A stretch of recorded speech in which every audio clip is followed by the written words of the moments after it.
Hi, I'm Dr. Bertice Berry, and I want to tell you a story. I don't know if you caught any of that live recording I did last night. I don't usually leave them up because they're full of hijinks. And last night was that.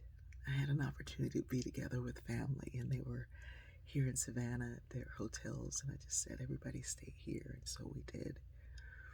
And it was joyful, and the laughter was like my stomach hurt so much from laughing. It was amazing. And great singing and just joyful spirit and prayer. And this morning we prayed under the stars. It was just amazing. And it occurred to me last night as our mayor was playing piano and keyboard, and it was incredible. And we were all around singing, with the exception of the mayor and my sister Bryn. Before the pandemic, I didn't know any of the other 6 folks. I didn't know them. One of the young folks reached out to me and said, my friend had a stroke and he listens to you every morning and you're a part of his healing and his wellness and he just loves you. Will you pop on the Zoom for like 10 minutes to say Merry Christmas to him? And he said, we'll pay you for it. And I was like, pay me? For what? Why would you pay me? For what? If I have time to do it, I'm going to do it. So I did, and I do this. I've done it throughout the year. And so we connected, and those 10 minutes turned into an hour, and we all chatted and talked and had a good time. And so we continued to connect, and we continued to share.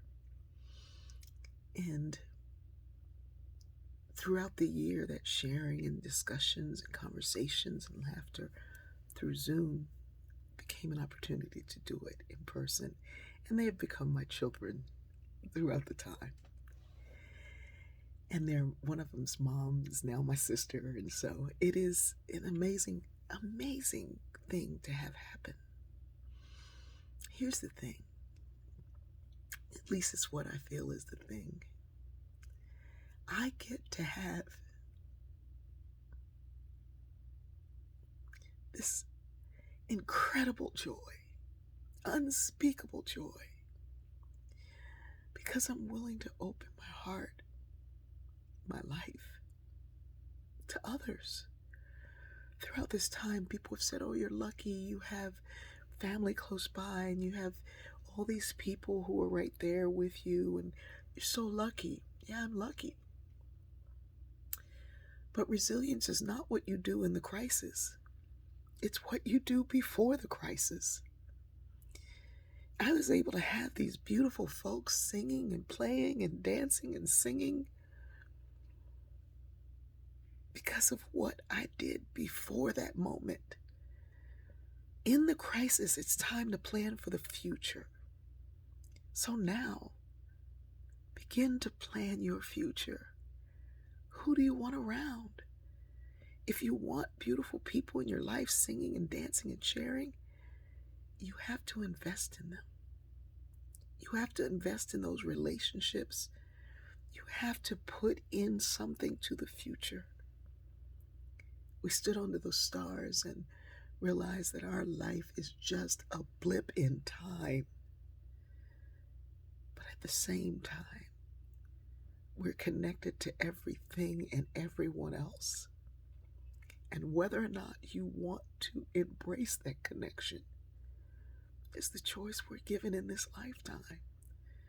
My life is so big and beautiful and loud and hilarious and deep and meaningful because I work to make it that way.